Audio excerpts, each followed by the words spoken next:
A grande mentira foi que Renato Freitas não agiu de forma alguma defendendo a sua honra ou evocando a defesa de algum crime racial que tinha sido cometido contra ele. O covarde é porque mesmo esse rapaz não tendo feito nada, não tendo cometido nenhuma ação física contra ele, quando ele desembarca do carro, vem o Renato Freitas, vem o seu assessor também, e os dois covardemente agridem ele. Antes de você continuar assistindo esse vídeo, se inscreve no canal e deixa o teu like. Comente aqui o que você achou de tudo isso. Excelente, deputado. Aproveitando sua companhia, e só para o pessoal lembrar de quem vamos tratar aqui, eu vou pedir para o nosso querido Vitor Kunz colocar aqui na tela para a gente alguns vídeos do deputado Renato Freitas, do PT, que se envolveu recentemente em novas confusões, né? Aquele mesmo que já invadiu igreja e tudo mais, se colocou numa confusão, numa briga de rua recentemente, tem diversos pedidos de cassação contra ele. A gente vai assistir aqui, já já a gente coloca aqui na entrevista. Bom, agora voltamos com o deputado Fábio Oliveira. Depois dessas imagens, para o pessoal se lembrar de como é que foi essa confusão, essas imagens que apareceram depois, até que o tema viralizou, porque a gente sabe que existem diversos pedidos de cassação. Como é que está a situação hoje do Renato Freitas na Assembleia Legislativa do Paraná e quais são os verdadeiros riscos que ele corre aí de cassação, que é o que boa parte da população espera, né, deputado? Tá. Mariana, só me permita, acabaram de me dar uma notícia que o Novo, ele acabou de protocolar uma PEC lá na Câmara como uma forma de uma resposta a essa decisão de Gilmar Mendes. Então a gente espera que tanto o Hugo Mota quanto o Davi Alcolumbre usem essa PEC aqui para tentar resolver esse problema aí, né, que foi criado pelo STF. Mas em relação à questão do Renato Freitas, olhando essas imagens, eu lembro muito do meu discurso que eu fiz na tribuna imediatamente quando a gente retomou, né, as sessões, imediatamente após esse ocorrido. Eu chamei Renato Freitas de dois adjetivos. O primeiro foi de mentiroso e o segundo foi de covarde. Mentiroso porque ele estava alegando que ele estava respondendo a um crime eu não sei se foi injúria racial, enfim, mas uma questão que envolvia que ele estava alegando, né, que ele foi recebido, né, uma ação racial contra ele, que ele estava defendendo a sua honra e que ele agiu em legítima defesa. Então, essa foi a grande mentira. A grande mentira foi que Renato Freitas não agiu de forma alguma defendendo a sua honra ou evocando a defesa de algum crime racial que tinha sido cometido contra ele. A grande verdade, os vídeos, as imagens mostram isso. O Jeffrey Schiene, ele elucidou isso, trazendo essas imagens. E quando a gente vê que o primeiro vídeo que foi colocado nas redes sociais, na verdade, é o segundo, é a continuidade, o primeiro foi esse que você mostrou, mostra o segundo adjetivo que eu falei sobre o Renato Freitas, que é o covarde. O covarde é porque mesmo esse rapaz não tendo feito nada, não tendo cometido nenhuma ação física contra ele, quando ele desembarca do carro, vem o Renato Freitas, vem o seu assessor também, e os dois covardemente agridem ele.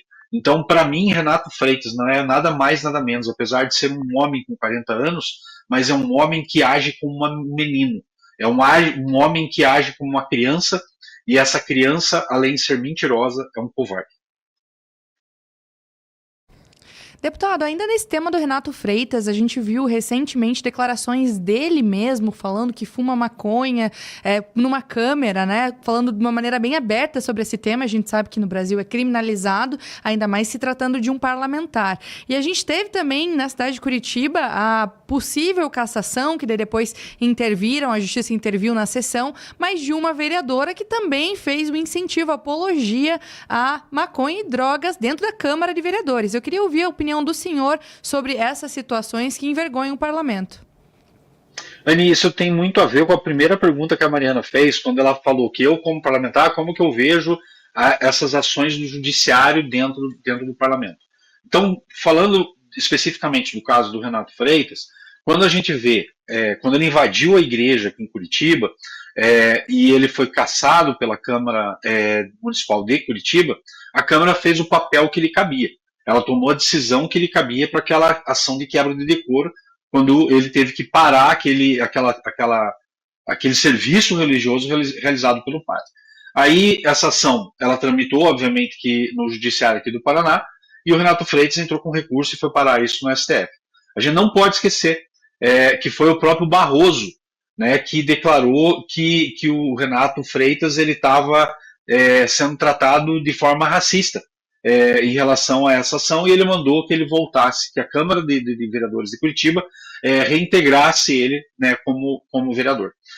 E a gente vê também essa ação dessa vereadora recentemente, no qual até eu fiz um vídeo falando sobre esse absurdo, onde uma vereadora, que se não me engano, com verba parlamentar, faz um material para ensinar quem quer que fosse ler aquele material a fazer uso de drogas.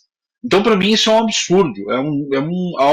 Como eu já usei essa palavra, vou pedir licença para usar de novo. É um tapa na cara do cidadão curitibano e do cidadão paranaense, no caso do Renato Freitas. Essas crianças, esses adultos travestidos de criança, eles estão chamando simplesmente o eleitor de trouxa. Porque quando eles tomam essas atitudes e nada é feito, principalmente no critério de justiça, isso faz com que o legislativo, tanto municipal quanto paranaense, ele seja simplesmente preterido, tirado a sua autonomia, tirado um pouco de tinta que tem na caneta, e dizer assim, não, quem manda aqui somos nós, do judiciário. Nós, do legislativo, precisamos tomar o nosso lugar, precisamos retomar a nossa voz e fazer com que casos como esse do Renato Freitas, que está aqui dentro da Assembleia agora, a gente sim traga a resposta para o cidadão paranaense, que o regulamento da Assembleia e também o código de ética da Assembleia já são muito claros em relação a isso.